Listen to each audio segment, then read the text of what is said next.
have to look at, what is, to really zoom in on him, tighten the aperture and go down on him, look and say, who is it that is feeling so defensive, Yeah.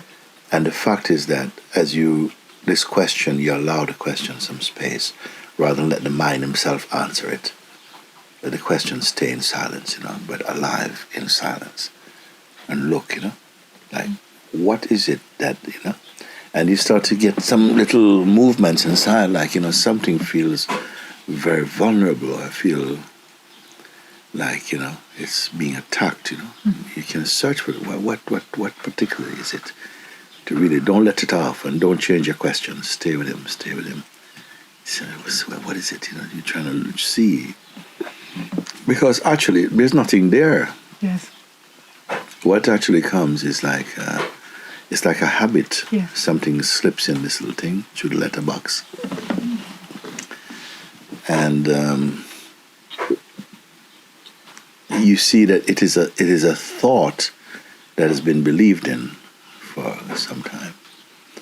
Then you can find out, but okay, because you heard me say that a thought without belief has no power at all.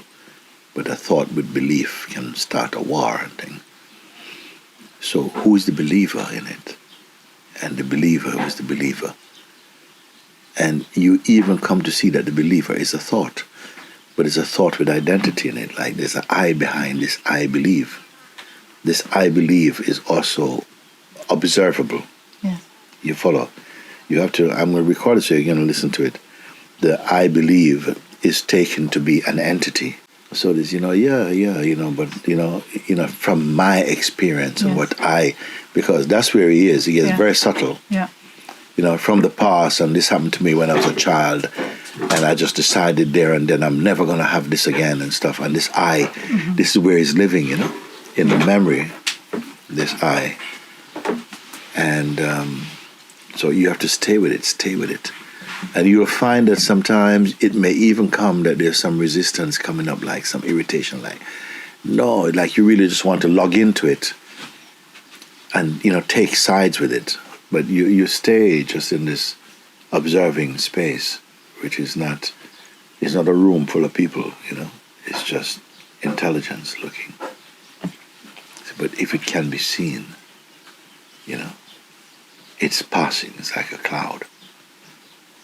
It's a cloud. Some pass quick, some pass slow, but all are passing.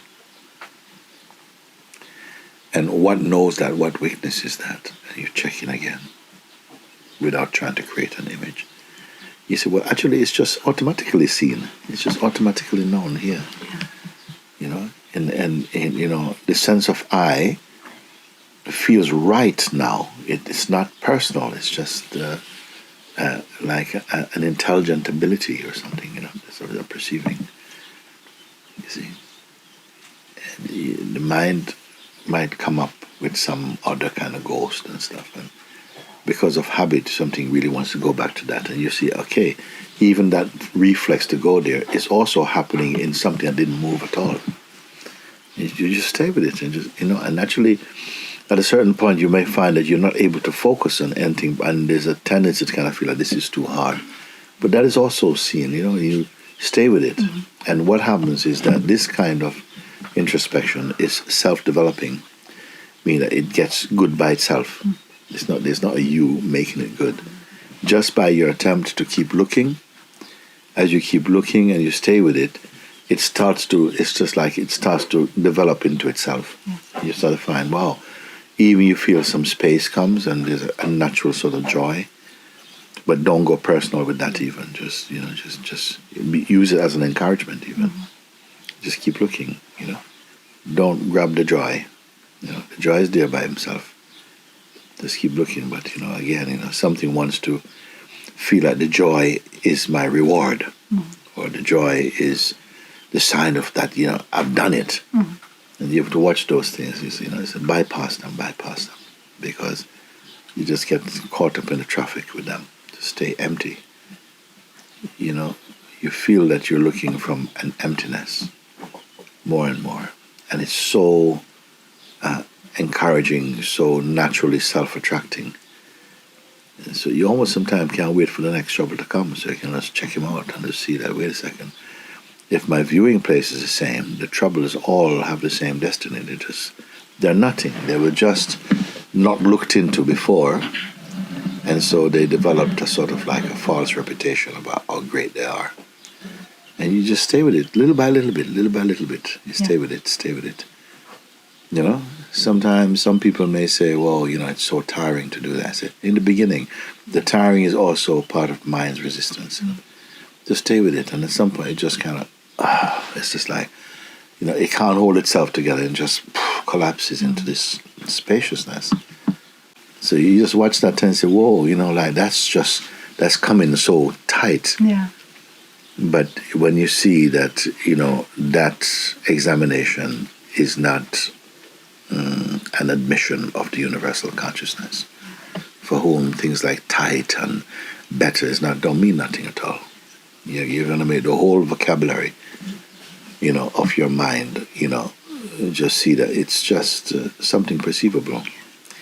And usually when things are felt deeply emotionally, we give them a greater value because they feel more, you know, they're energetic. They feel like they are evidence of truth. That's what I was saying in satsang yesterday, that even sometimes we give these things, you know, the credential and credibility of truth because they feel so strong. They feel so strong, but they're strong because they have not been questioned. Yes. We accept them, you know, and that's the reflex is where you place your identity is always in this place, and it's not stable. But the mind and memory gives it a sense of continuity and depth, but it's not. It's very strobic the way the mind is. It keeps flashing up like this. It can't be continuous. The only thing that's continuous, even the word is not right to say that itself is continuous. You know, because when something is you know infinite, it can't be continuous. It's just everywhere present.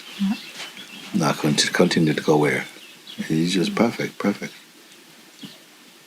But it starts like little small steps, you know. You end up making huge leaps. But it's just to break that, you know, status quo in the mind, you know, because it's easy. If you play this thing over and over again, it's easy to just, you know.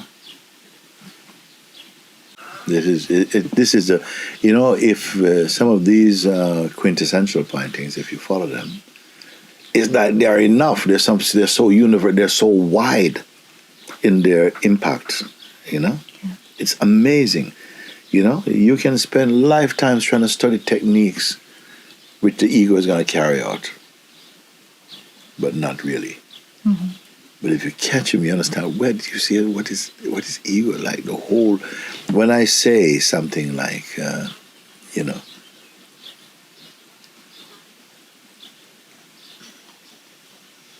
the cause of suffering is ego.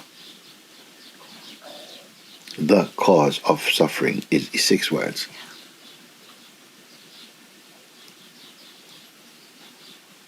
And that the cure for suffering is the exposing that you're not the ego.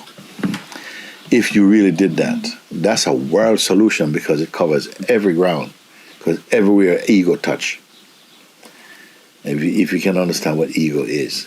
But by the time, you see, we are so deeply entrenched in our relationship with this false identity that we feel threatened to challenge him.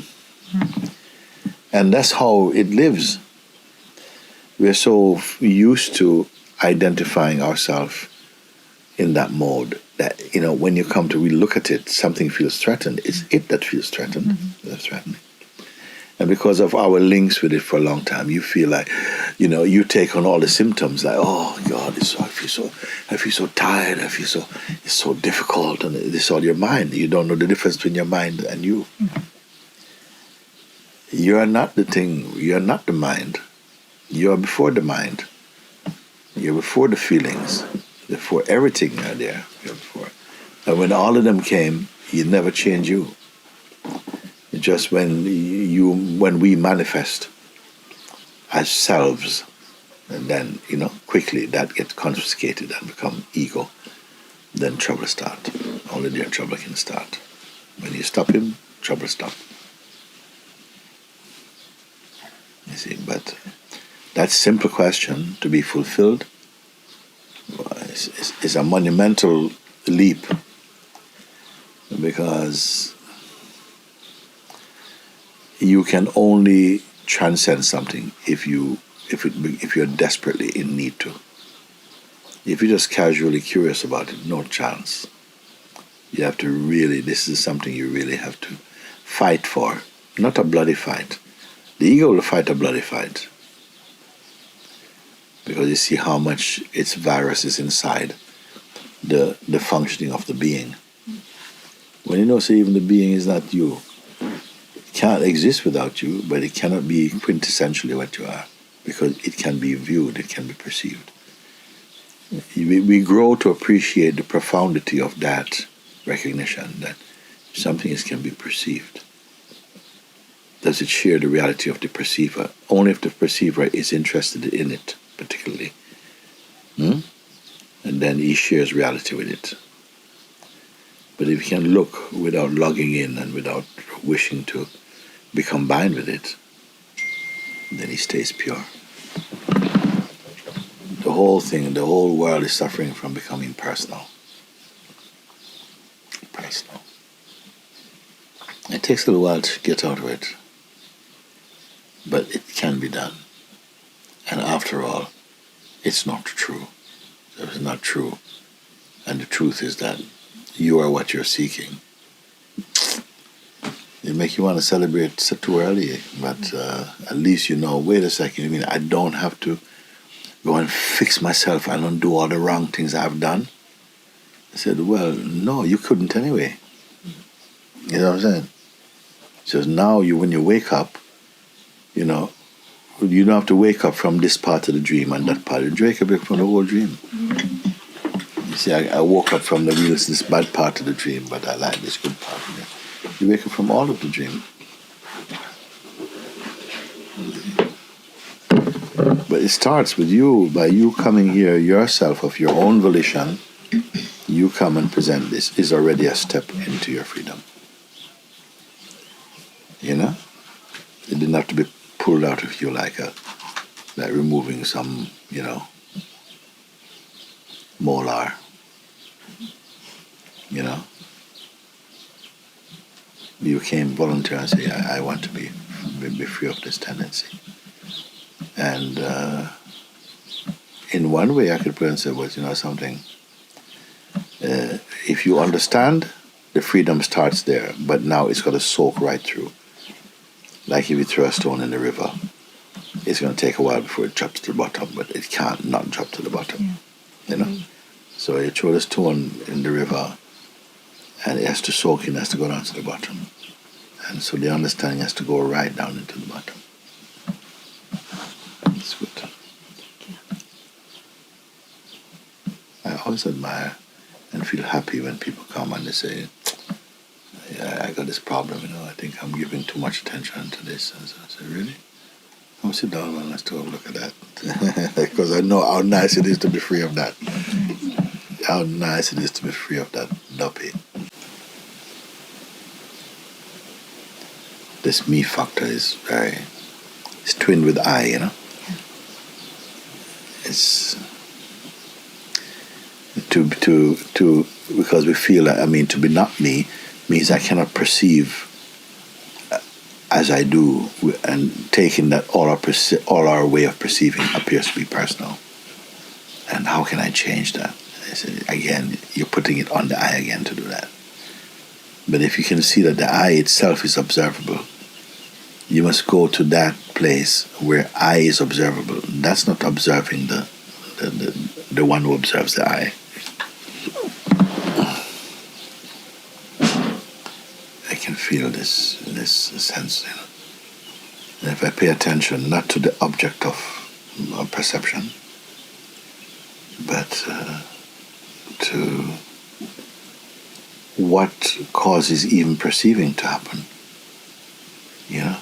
So, yeah, but that's what's taking place now. I didn't create that. It's just happening like this. But it's acknowledged already. You're out of it. Anything.